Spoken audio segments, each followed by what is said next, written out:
one thing that I've always felt is that the school does a great job teaching. I think we've been at the front of a lot of innovative ways of educating law students. I mean, we were the first law school in the country to have Lexis. I think, and we had one little terminal when I was in law school. So the school does a great job of teaching, and I think that that's important, and I don't think that's sufficiently recognized. So if there's one thing, to the people sitting in the room is be ambassadors for the school. Let people know about the school, let them know about what a wonderful place it is. I'd always wanted to be a lawyer, so it wasn't that I graduated from college and said, geez, what am I going to do now? So it was in the plan. I was a good student, but I was a little bit of a troublemaker. I think I was bored much of the time. So, I had teachers that liked me and teachers that didn't like me. And I spent a lot of time out in the hall in elementary school. I started in 1975, and the school building was relatively new at that time. So we benefited from probably one of the nicest law school buildings in the country at the time. Still is a lovely law school building. It was smaller then. It was the original plan and hadn't expanded as it is now. And I'm very grateful to the law school because I did get an excellent education. I liked tax, which kind of distinguished me from most of my classmates. So, I figured if you want a competitive edge, do something that nobody else likes to do. We often joke that everybody has a tax switch in their brain, and it's either on or off. And so if it's off, you could be brilliant, but just don't go into tax. Fortunately, my switch was on, and then was very lucky my third year, fall semester, to get an offer from the Office of Chief Counsel for the Internal Revenue Service in Washington, D.C. I ended up staying at the Office of Chief Counsel for 6 years. I was very fortunate. I ended up in what was called the Legislation and Regulations Division there. And what we would do is we would track legislation on Capitol Hill, tax legislation. And then when it was enacted, we would write the regulations. I love practicing law.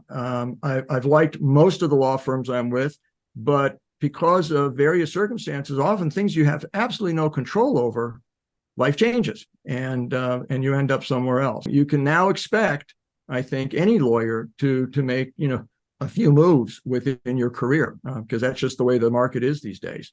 But one of the good things that you can do as a tax lawyer, other than helping people with their taxes if they're financially maybe disadvantaged, is to work with nonprofits and help them get set up, help them obtain their tax exempt status, help them maintain that tax exempt status, and lend your expertise in that way. You really do have to try and reel these people in so that and keep them focused on the things that allow the organization to run. They need to do the exempt stuff, and they're wonderful at that, but you got to make sure that they continue to focus on keeping the organization running, do all the filing. It's important to stay engaged. I mean, it's a great institution, and I think everybody who is a graduate of the school feels some sense of pride when they see the school in the news for some wonderful accomplishment. It's just a wonderful thing, and that doesn't just happen. I mean, it needs the input and the support of a lot of people. For many years, I was the regional vice president of alumni affairs for the law school in D.C. When I was in law school, I think they've moved the wall that had all the name of the benchers on it.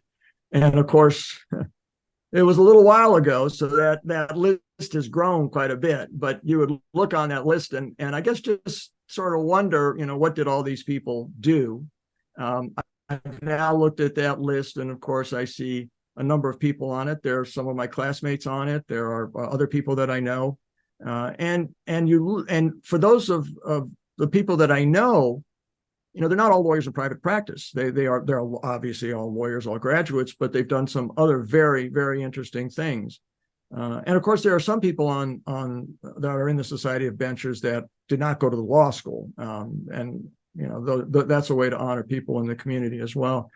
But it's clearly an honor. It's not something that I really thought about when I was in law school. I would look at that list and say, okay, Society of Benchers, and then I have to confess, I never really thought a whole lot about it. And then Dean Scharf called me to tell me that I had been, I guess, nominated, appointed, elected. I'm not exactly sure what the process is.